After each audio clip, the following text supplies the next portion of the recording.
pag tumakbo kayo. Maghahanda tayo!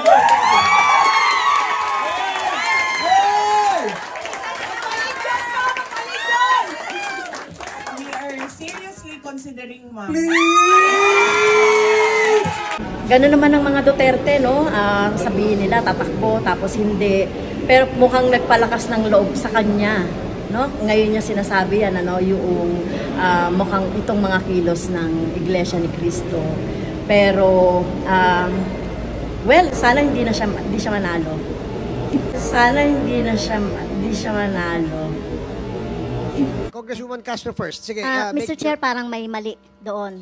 'Di ba? Kasi ng laban. So ginamit ginamit ng pulis para ma-apprehend o 7,000 po 'yan, Mr. Chair.